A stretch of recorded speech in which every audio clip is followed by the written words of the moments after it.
the second hour of the show. I've got a live guest on the line, Alison HollingworthReason. She's a life coach and a clinical hypnotherapist, and we're going to be talking to you about weight management this evening. So, Alison, are you there? I'm here. Lovely. Welcome to Kennet Radio. Thank you very much. So, what do you do today? And how did you get started is my first questions for everybody. So just a little bit of context on what you do today. Okay, so my passion is all about helping people be the best that they can be. And I am lucky enough and blessed to be able to do a wonderful job where I work with people on a one-to-one basis as a coach and a clinical hypnotherapist. So helping them overcome any fears, helping them with any challenges in their life, or also looking at where they want to go, helping them get there. So whether it's setting up a business, whether it's losing weight, whether it's wanting to change career, we work together. And I've got quite a few hats. So I do the coaching and the hypnotherapy. I'm also a business consultant, so using some of my background, the skills from previous life. I go into businesses and help work with any challenges they've got, or helping them grow. I also train. So I train. I've been in Manchester a couple of days this week doing leadership management training, and I run workshops based on the book Feel the Fear and Do It Anyway. So I'm the author Susan Jeffers representative. Amazing. I think most people that work in our kind of field do wear many hats, and it might seem to someone on the outside looking in that we do lots of different things, and maybe they're a bit unrelated, but I think that they all feed into each other. And I think each one of us has got our own path, and that's our experience and our passion combined to bring something unique with this blend of all the different tools that we can offer people to help them to move out of a stuck place and move forward in their lives. Yes, I think no matter which area I'm in, there's always a connection with the other areas. Definitely. So, I can go in as a business consultant, but then I can end up coaching some of the employees or the employer. And so it all meshes together very, very well. And it became organic as I started off and then added to it. So it all sort of flows really, really well. And I'm sure you can agree, it makes life really interesting. It's not a 9 till 5 job, and I'm not doing the same thing at 10 o'clock on a Tuesday morning. Every day is different. Definitely. I was just going to say every day is completely different, and you never know which days are going to be your days off either. No, but it gives you the flexibility it does. As well. Yeah, total flexibility. So what was your first job? My first job was actually, I was a sewing machinist in a factory, and I started there, I think it was about 3 days before I turned 16. So a very different start. Yeah. And then I was only there a few years before I had my daughter. I had my daughter when I was quite young, and then took time off. Did some studying and ended up going to college at the age of 28 and then on to university at 30. So not quite the traditional route, but that's sort of the route I went. What did you study? I studied IT, which I have no interest in, never have had. But I went along to an open evening wanting to learn German, actually, because my brother was living in Vienna there, and I sort of liked the expat life there. So I thought, I'll go along, learn a language. And when I got there, I happened to be speaking to the computer science lecturer who was just setting up a new course. And when I mentioned I wanted to learn a language, he said, "You want to learn a computer language?" I was, "Do I? Oh." And I'm a great believer, if you haven't got goals, people will create them for you. And I ended up doing micro-based electronics diploma. And then they said, you want to go to university? And off I went. So do you use that now? Because obviously, technology and computers is something that we use so much now. I mean, when I was in school, I chose IT as one of my GCSEs, not knowing how much it was actually going to be part of our lives. Yes, I mean, I think it stood me in good stead. I mean, technology moves on that fast that I would never be able to hold my own in a technical environment as such. But I've got the basics. I don't get flustered, using IT, which, I use in, day out. And it also allows me, when I am doing something, for example, in the business consultancy world, that I ended up working in the IT industry. So I've got those skills that I can transfer. Yeah, definitely. So you went from university to working in the IT industry? I did. So for about 16 years, I was working in the IT industry and working my way up. I was very much on the wheel, in the rat race. Yeah. And what was the next job title I could get, and so very much on a roll like that. And fortunately, managed to step off that around about 9 years ago now, and set up Steps Forward, my business now. And that was purely through changes in my personal circumstances, which led to a change in my values, and picking up the book, Feel the Fear and Do It Anyway. Yeah, so tell us a little bit more about your journey with Feel the Fear and Do It Anyway. It's quite a well-known book, isn't it? Even people who aren't necessarily in our field, most people we speak to have heard of this book or have read it. It's a great way for connecting with people. I mean, the book's been around 30 years this year. Wow. So it's not the sort of a new thing onto the market. It's showing you that positive psychology has been around for so long. And I'd actually been given it as a present by my sister, and I'd sort of looked at it, put it on the bookshelf, and thought, yeah, I'll get round to that. And I can remember I moved home, and I thought I'd got rid of all my books. And then, like I said, I had a change in personal circumstances. And I just happened to come across this book that was still on my bookshelf. And I'd had it for 10 years. And I read it, and it was like Susan, the author, was just speaking to me. It was like she got into my head, and she just knew what was going on. Yeah. And I was so enthusiastic about it. I couldn't shut up about it. And I think I bored everyone to tears with it. And so I thought, I've got to do something about this. And so I got in contact with Susan, who lived in America, and said, what can I do? And she gave me a license to write and run the workshops, is one of the things that I do. So unfortunately, Susan passed away several years ago, but I'm still very much in touch with her husband over there, and we're working on some things together. So you're still quite involved in working with that?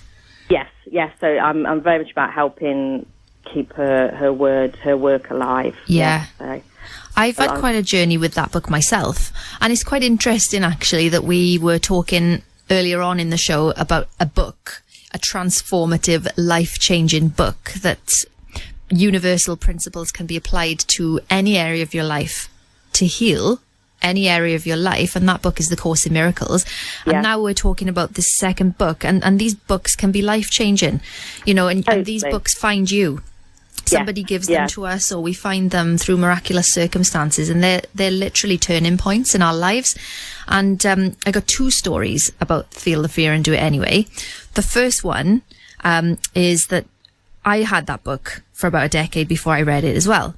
And I was going to work in horse racing, and I was on the gallops, and I was very fearful because the first time I'd ever ridden a racehorse on the gallops, it totally galloped off with me and I couldn't stop. But I was in this job and I was getting paid to ride, and I had to get up every day and ride these horses, and I'd be waking up in the middle of the night and thinking about, what might happen the next morning, and not being able to get back to sleep and everything. And I read the book, Feel the Fear and Do It Anyway. And I just thought, I'm just going to embrace this fear. I'm just going to do it anyway. And I did that job for a decade, and I ended up loving it. and it was like that feeling of fear was actually making me feel alive. And nobody was making me do it. Yeah. Nobody was standing over me saying, you have to do this job. I was doing it out of choice. But that book really helped me to reframe it all in my mind and to go for it, because it was something that I really wanted. And I could have let the fear stop me doing that. And then a few years later, a very good friend of mine, something she said to me, we were talking about going for some big project, and, she just said to me, Susan Jeffers. And I was like, what do you mean, Susan Jeffers? And she was just like, every time we were talking about something that we wanted to do and we were letting that little voice inside our head stop us, she'd just say, Susan Jeffers. And I'd be like, I know what you mean now. You're talking about feel the fear and do it anyway.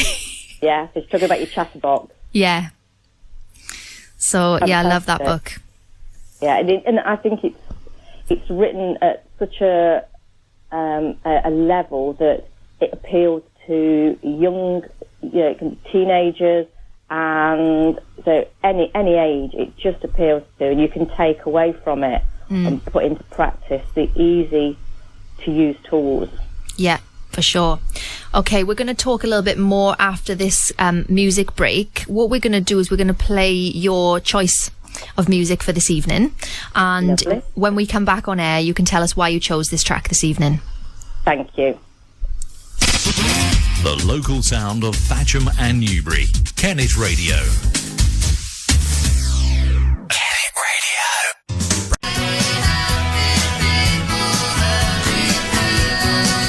Radio. You're listening to Feel Good Friday on Kennet Radio with Carolyn Lucky Girl.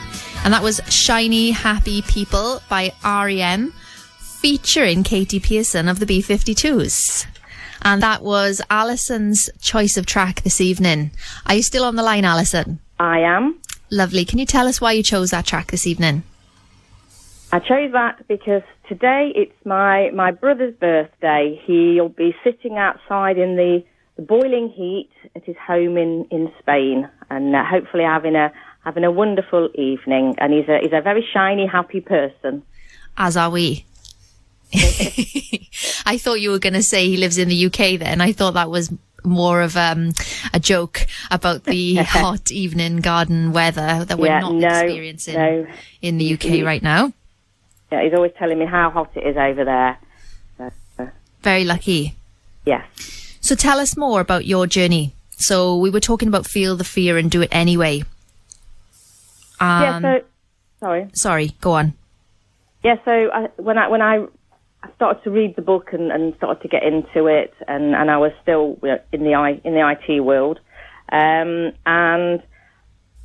it made me do a lot of reassessing of my life, what it is that I really wanted, starting to think about overall what did I want life to look like in the future, because you might set a goal at one stage in your life, and you sort of keep focused on that goal, but you don't actually check and review. So there seems to be a lot of store put by people that say, well, I'm going to do that, and they don't stop till they get there. Whereas actually that is what I did, but if I had checked maybe earlier, I might have gone off at a different route. Mm-hmm. And so I think I came to the stage where it was the time for me to reassess and realised that my values had changed significantly over a period of maybe 10, 15 years, and that it was time to do something that felt more authentic. And I think one of the big things was, because I had been this very goal-orientated, my goal was to not be goal-focused, right, and to let the universe deliver. So when I left the corporate world, it was very much, I have no real plan. I'm just going to let it manifest itself.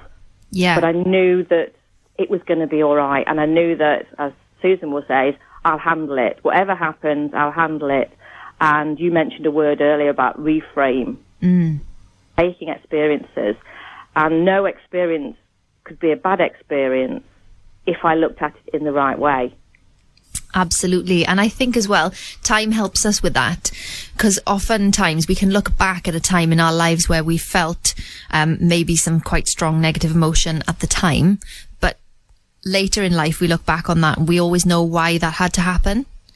Yeah. And we can almost do that in the present and imagine what the future us might think about what we're going through now to help us reframe what we're going through as we're going through it. Yeah, and I think it's when you can get into that mindset that everything happens for a reason, and it's not necessarily at the time that you can stop and look at it, but just allowing it to happen. One of my affirmations is I trust and let go, and I don't necessarily need to try and understand why something's happening at the time. I just trust that it's happening because that's what's supposed to happen, and it might come clear to me later on. It might be that I'll never know why, but I have to accept, and learning to accept that it's okay. Yeah, is the way that I live my life, and it allows me to try new things and to be open to experiences. Two things I wanted to say. The first thing, just touching back to what you said there about everything happening for a reason. Did you know that FEAR is an acronym for everything a reason? Yes. There's a few explanations for the acronym, but yes, I like that one. Yeah, me too. It was very fitting. Yes. And the other thing I wanted to ask you was, are you familiar with David Hawkins' work? No, I'm not actually. Okay, so David Hawkins is, he recently passed away, unfortunately as well, but he's somebody whose work I followed for the last decade, and that's been another total turning point in my life, discovering his map of consciousness. And it's a scale that ranges from 0 to 1,000, and it measures everything in this universe on this scale of 0 to 1,000. On this scale, 500 is love, 200 is integrity, and anything below integrity is obviously out of integrity. So underneath 200, you've got things like fear, guilt, shame, desire, anger, pride. And these are all ways that our sort of, from the Course in Miracles perspective, we call it the ego mind, which is the lower mind. All the ego desires they trip us up in life. And then if we can focus on frequencies which reside above the line of 200, so aligning your life to the values which are above the line, basically, and acceptance is 340 on the scale of 0 to 1,000. So just aligning yourself with the values of being accepting of what's happening to you in your life rather than fearful, it jumps you very far forward on the energetic scale, and it's almost, energetically then it aligns you with frequencies that attract into your life more positive people and experiences, and it's just easier then to reframe in the whole context of everything that's going on through understanding his work. Yeah, no, that sounds very sort of in line with sort of like the law of attraction, and as Susan calls, as you call below 200, that'd be very much like the lower self. That's your ego. Yeah.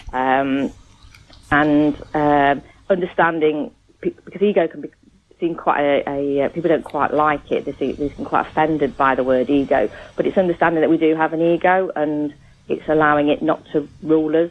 Yeah, definitely. Being aware that when the ego comes into play, being aware of it, taking responsibility for it, and then looking at how we can change our reactions. Yeah, and mindfulness practices and meditation really help with undoing the ego, because if you can dwell in the present moment, what the ego basically is a collection of ideas that we've picked up in the past. Yeah. And we will live in those experiences through children's eyes and children's interpretations of things. What I've discovered about the ego is that it's never right. Like the ego's opinion on a situation or the ego's judgment about something is never actually right. It's always based on the past. Yeah. Interesting. So I love that you mentioned the law of attraction. How did you get into that? How did you find out about the law of attraction? It's an interesting one to say. How do you get into it, and how it's just something that I think once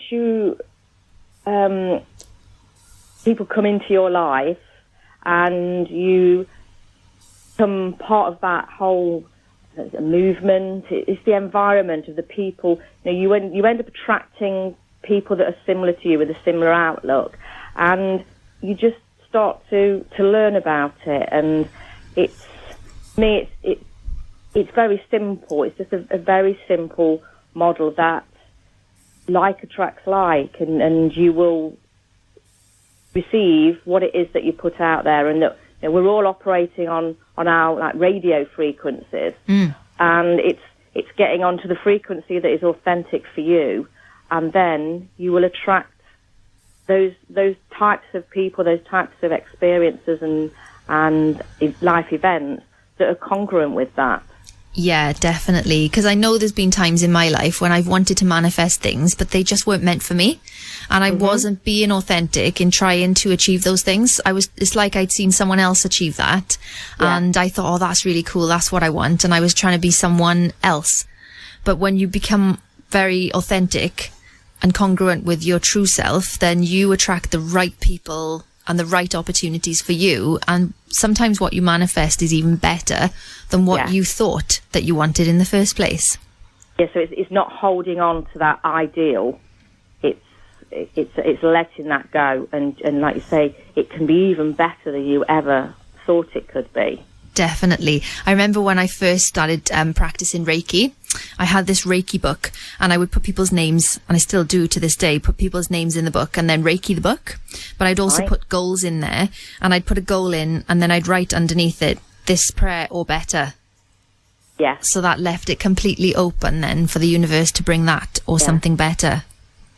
And I what I'll say to people that I come into contact with and to clients is just make sure that you know exactly what it is that you're asking the universe for, because it will deliver. So it will. Start thinking about what language are you using, because you'll get something and you might not want it, but actually you've asked for it. Yeah. So just making sure that you set your intentions clear. Definitely. It was almost love. It was almost love. You're listening to Feel Good Friday on Kennet Radio with Carolyn Lucky Girl. And that was Rag and Bone Man with Skin. And I've got a couple of shout outs to do. So I played that one there for Dan Burnell. I know you're probably not listening, but I played it for you anyway. And a shout out to Clare Sharkey, who is listening. Hello, Claire. And Alison, are you still there? I'm still here. Lovely. So, Alison, we want to talk a little bit about nutrition here in the studio this evening. So, before we shift gears into nutrition, Jeremy's got a question for you about flying and feeling the fear. Oh.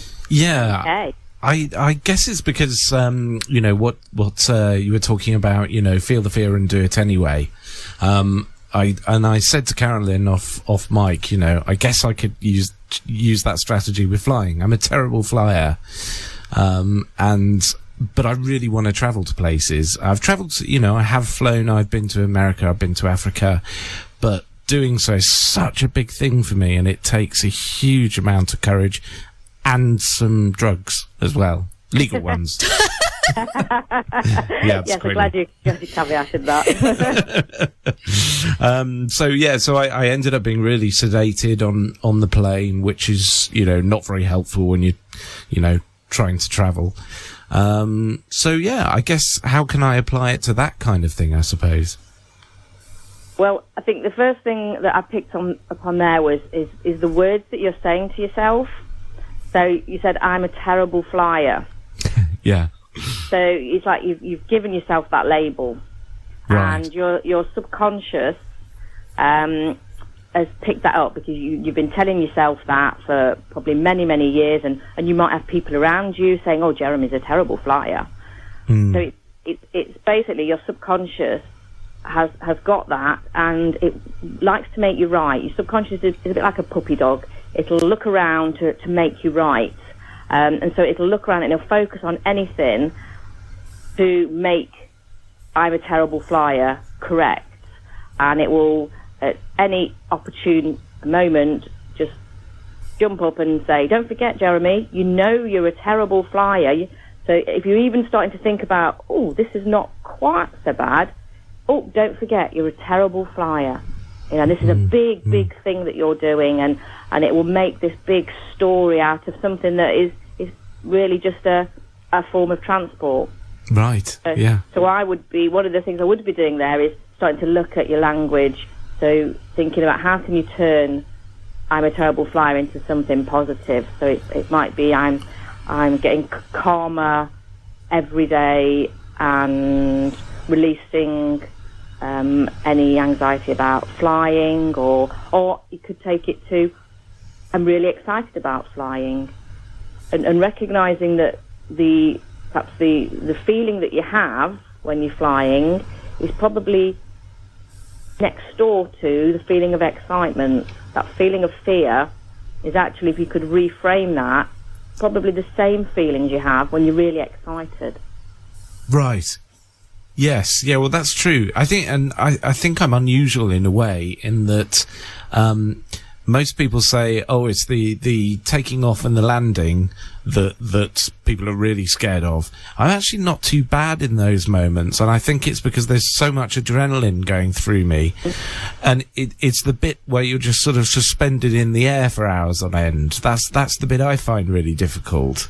And, and everybody else on the plane will be nodding off or whatever, and I'm on a shed load of sedative, and I'm still sat there kind of clawing holes into the seat in front of me, And that is quite common, actually, because a lot of people, I work with quite a few people with fear of flying, and they also say the taking off and the landing is sort of, I'm there, so I'm looking forward to that. It was almost love. It was almost love. You're listening to Feel Good Friday on Kennet Radio with Carolyn Lucky Girl. And that was Rag and Bone Man with Skin. And I've got a couple of shout outs to do. So I played that one there for Dan Burnell. I know you're probably not listening, but I played it for you anyway. And a shout out to Clare Sharkey, who is listening. Hello, Claire. And Alison, are you still there? I'm still here. Lovely. So, Alison, we want to talk a little bit about nutrition here in the studio this evening. So, before we shift gears into nutrition, Jeremy's got a question for you about flying and feeling the fear. Oh. Yeah. Okay. I guess it's because, what you were talking about, feel the fear and do it anyway. I said to Carolyn off mic, I guess I could use that strategy with flying. I'm a terrible flyer. But I really want to travel to places. I've traveled, I have flown, I've been to America, I've been to Africa, but doing so is such a big thing for me, and it takes a huge amount of courage and some drugs as well. Legal ones. Yes, I'm glad you caveated that. So I ended up being really sedated on the plane, which is, not very helpful when you're, trying to travel. I guess how can I apply it to that kind of thing, I suppose? Well, I think the first thing that I picked upon there is the words that you're saying to yourself. So you said, I'm a terrible flyer. Yeah. So it's like you've given yourself that label, right. And your subconscious has picked that up because you've been telling yourself that for probably many, many years, and you might have people around you saying, oh, Jeremy's a terrible flyer. So it's basically your subconscious has got that, and it likes to make you right. Your subconscious is a bit like a puppy dog. It'll look around to make you right. And so it'll look around and it'll focus on anything to make I'm a terrible flyer correct. And it will, at any opportune moment, just jump up and say, don't forget, Jeremy, you're a terrible flyer. So if you're even starting to think about, oh, this is not quite so bad, oh, don't forget, you're a terrible flyer. This is a big thing that you're doing, and it will make this big story out of something that is really just a form of transport. Right, yeah. So one of the things I would be doing there is starting to look at your language. So thinking about how can you turn I'm a terrible flyer into something positive. So it might be I'm getting calmer every day and releasing any anxiety about flying, or you could take it to I'm really excited about flying, and recognizing that perhaps the feeling that you have when you're flying is probably next door to the feeling of excitement. That feeling of fear is actually, if you could reframe that, probably the same feelings you have when you're really excited. Right. Yes. Yeah. Well, that's true. I think, and I think I'm unusual in a way in that, most people say, oh, it's the taking off and the landing that people are really scared of. I'm actually not too bad in those moments, and I think it's because there's so much adrenaline going through me, and it's the bit where you're just sort of suspended in the air for hours on end. That's the bit I find really difficult. And, you know, and everybody else on the plane will be nodding off or whatever, and I'm on a shed load of sedative, and I'm still sat there kind of clawing holes into the seat in front of me, you know. And that is quite common, actually, because a lot of people, I work with quite a few people with fear of flying, and they also say the taking off and the landing is sort of, I'm there, so I'm looking forward to that. The taking off is like, there is so much going off that you don't notice it so much. Yes. It is that I'm now sort of plateaued, I'm in the air, I have no control. Yeah. And so then I would be thinking about relaxation techniques. So this is where hypnotherapy could come in, is how to get yourself into that relaxed state, and allowing the right thoughts to come into your head. Right. Yes, yeah, very definitely, because, and I think it makes me sound slightly mad, but this is just how bad it is. You know, when I get on a plane, I'm literally, the thoughts that are going through my mind is, oh, okay, so this is how I go. You know, this is how things come to an end. Yeah. And I'll literally be looking at other people on the plane, imagining kind of how we'll maybe be helping each other on with our oxygen masks, or I'll be thinking, oh, when those masks pop out, he's going to scream. He looks like a screamer. You know what I mean? It's terrible. So you've created this whole movie. Yes. You've already created that movie. So another thing would be to do some visualization of what would it look like if it was a really good flight. So what would you be seeing, what would you be hearing, what would you be feeling, and really connecting with that, and doing that before you fly, so that then when you are up in the air, you've got perhaps an anchor, if you could have heard of an NLP anchor, where you can bring that feeling back on demand. Right. Yes. Yeah, that makes sense. Yeah. That's really good for you. That's a great help. Thank you for that. Alison, do you have any hypnotherapy CDs or anything that Jeremy could purchase, or anyone listening? I haven't at the moment, but that is something that will be coming very soon. Some free downloads, and then some more that can be purchased. But I'm sure I could sort Jeremy out with some recording. Oh, lovely! Oh, wonderful! Thank you so much. So that was awesome, getting a little bit of live coaching on the air there. Yeah, really helpful. Thank you so much for that. So you're also a clinical hypnotherapist, and how does that tie into the work that you do with nutrition? So the work that I do, it's all around weight management. So what I believe, and myself and my colleague Claire, who are working together on this program, is that weight management is not about going on a diet. It's not something that you do short term. It's about changing your relationship with food forever. Yeah. So it's not about, oh, I can't eat chocolate now for 6 weeks until I lose this weight. It's, if you want to eat chocolate, you can eat chocolate if that's part of your connection with food. So there's the rules of how you eat, and it's about being consciously aware of what you are eating, rather than just putting things in, shoving food into your mouth and not even noticing that you've eaten it.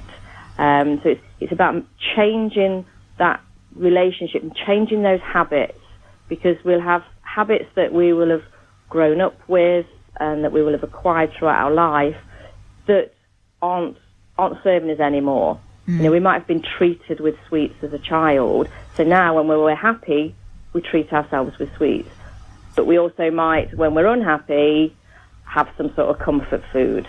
So it's breaking that emotional connection with your food. And is it through hypnotherapy that you do that, or do you use other techniques as well? So it'll be through hypnotherapy, NLP, coaching. So often our relationship with food stems from our childhood or some event in our life where we will have made some connection. So it'll be working back to what do you believe? So I believe having a great big bowl of stew with lots of crusty bread makes me feel happy because I was at a stage in my life where I was in a bad relationship and this is what I did to treat myself.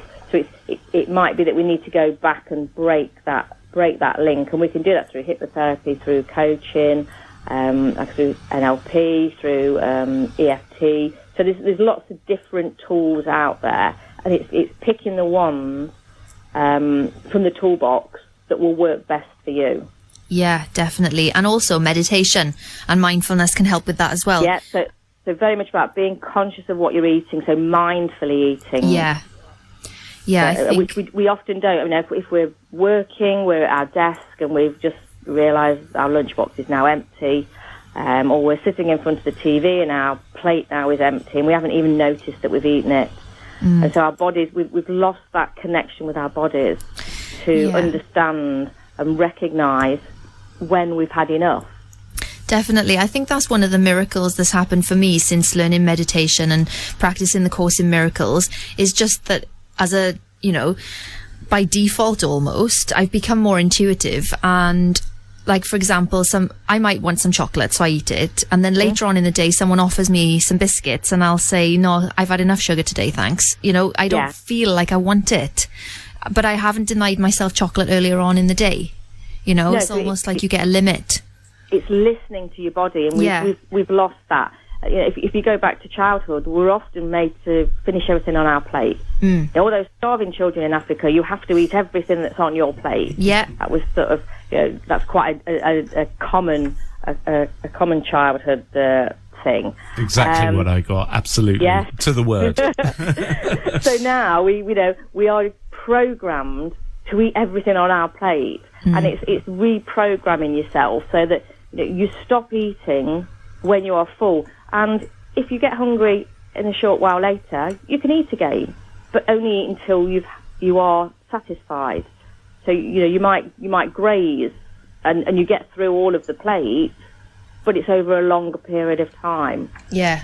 So it's not denying yourself, but also what we can do through hypnotherapy is, if there is something that you decide, I don't actually need that in my life. So for me, it was biscuits. If I'd got biscuits in the house, I would make a drink just so I could eat my biscuits with a drink. Yeah. And I decided that I could live without ever having biscuits. And when I run workshops and self-help groups, there's always lots of biscuits left over. And if they're in the house, they would get eaten. And I had just one session, and I haven't touched a biscuit for over a year, and I have no interest in them, and they're in the house. But I don't have to stop myself.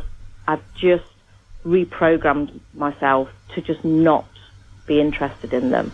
Yeah, I love talking about this. The power of the mind is so immense. People think that the body rules the mind, and a lot of people are afraid of their bodies, but actually it's the other way around. Your body's just a puppet on a string for your mind, and your beliefs and your subconscious is so powerful. And we've had a few nutritionists on the show over the last year, and we've talked about different ways of, eating real foods, eating superfoods. One of my mentors, Vivian Talsmat, came on the show and talked about her 4,000 calorie weight loss plan. And it's just radical, And I think the combination of eating that way and doing the mind work as well, you're on to a winner. And food is a joy. Life is supposed to be good. Yeah. It can be that good. It's a holistic approach. It's what are you eating? It's what are you thinking? And it's what are you doing? What exercise are you doing? And it's getting those three in balance. And once they're in balance, you're in your flow. Yeah, definitely. And exercise is really important for that. Yeah. You know, a lot of people, because obviously I'm a meditation coach, and a lot of people talk to me about how they can't still their mind. For a start, you're never going to be able to. And second of all, exercise really helps. It helps to break you out of that brainwave that you've been in all day. I mean, if you've been sitting in front of a computer all day, you're in a certain brainwave. You can't just sit down and try and think of nothing. So exercise really helps to change your breathing pattern, change your brainwave pattern, and it's easier then to go into a different state. Yes, and it's also what do you associate with exercise? Is it a negative or is it a positive? And I know for myself, I used to see that running was very much a negative, but it was something that I could do, but I would get up really early, get it over and done within the day, and really hated it. As soon as I got out there, I was like, no, I don't like doing this, but I know it's the right thing. And then I did some work and shifted it, and now I absolutely adore running, and I don't do it first thing in the morning because it's my treat, and so I do it later on in the day, and it's like it's a break from work, and I get excited to do it, and I'm doing exactly the same thing as I used to do, but it's just changing your mindset, just reframing what you connect with it. Yeah, definitely. And that's so important to get people initially started with exercise. But then as you start to develop a relationship with it, you do get that release of endorphins, and you just feel so good that you don't want to not do it, because you actually do get the physical high from doing it as well. Yeah, so exercising makes you feel good, and when you feel good, you want to exercise. Yeah, and you're then into that positive, self-fulfilling prophecy. And like you say, flow. You know, when you're feeling good, it's much easier to stay on the wagon with all of the positive practices in our lives, like our meditation practice and our affirmations, and you know. Yeah, and I think that's where we aspire to be, is to be in your flow. And when you're in your flow, and life is.